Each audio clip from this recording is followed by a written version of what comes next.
तरीके से 200 यूनिट बिजली फ्री देने का वादा किया था वो पूरा किया है, फ्री पानी देने का वादा किया था वो पूरा किया है। इस तरीके से 2100 रुपए महिलाओं को देने का भी वादा किया है उन्होंने, और वो कह रहे हैं हम इसे भी पूरा करेंगे। तो क्या लगता है? सर देखिए, मेरा मानना यह है कि आप फ्री में ना देकर उनके लिए रोजगार दीजिए। महिलाओं के लिए वो 2100 नहीं, वो 21,000 कमा सकती हैं। आप उनको मौका दीजिए, उनके लिए रोजगार तैयार कीजिए। ये 2100 की भीख नहीं चाहिए। रोजगार सर देने का वादा तो मोदी जी ने भी किया था, 2 करोड़ नौकरियां दूंगा हर साल। कोई भी सरकार हो, उस पर अमल करना चाहिए। आप अगर वादे करते हो तो उसको अमल करिए, ये नहीं कि आप दूसरे के ऊपर ठेका फोड़ते रहिए, वो गलत चीजें हैं। भाई जनता है ये, आप सरकार जो है जनता चुनती है, तो जनता को ही अगर ये बेनिफिट ना मिले तो बेहतर है फिर काम करने का। सरकार का क्या मतलब है?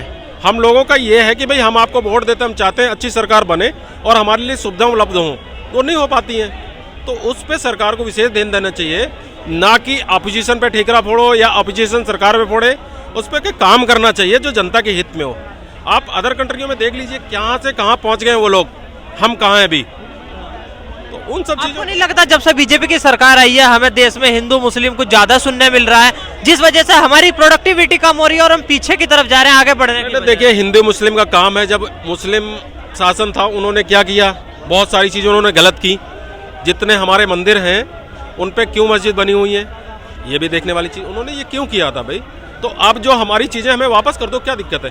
सर जो चीजें आज से 100 साल 500 साल 400 साल पहले घटी हैं वही चीजें हम अगर आज 2024 या 25 के अंदर भी रिपीट करेंगे तो फिर हम पीछे नहीं चले जाएंगे। उस पर लगातार काम चलता चला आ रहा है, नहीं हो पाए, किसी कारणवश नहीं हुआ है, तो उस पर होना चाहिए। ऐसा नहीं है कि कोई चीज है अगर हमारी किसी ने सवाल पड़ गया, उसने हमारी चीज दबा ली है तो मुझसे ना ले। क्यों भाई? हमारी पुश्तैनी हमारी चीज तो हमको चाहिए ना। फिर तो उस पर क्या गलत कर रही बीजेपी? ऐसा नहीं हो रहा सर कि हम आगे अपनी ग्रोथ के ऊपर ध्यान नहीं दे पा रहे हैं। ग्रोथ के ऊपर भी ध्यान दे रहे हैं, ऐसा नहीं है। कभी इंडिया कहाँ थी और आज हमारे युवा बेरोजगार घूम रहे हैं सर। देखिए, बेरोजगार जनसंख्या बहुत है, जनसंख्या बहुत है, जनसंख्या बढ़ती जा रही है। जनसंख्या नियंत्रण कानून बनना चाहिए। सर कैसे बन जाएगा सर? कल का ही बयान है सर, मोहन भागवत का सुना होगा आपने, 2 बच्चों से पूर्ण नहीं पड़ रही है, हमें 3 बच्चे पैदा करने चाहिए। आरएसएस प्रमुख है सर। एक समुदाय को ही ध्यान देने की जरूरत है या सर्व समुदाय को ध्यान देने? जिसके 19 बच्चे, उन्होंने किस पर रोक नहीं लगाई?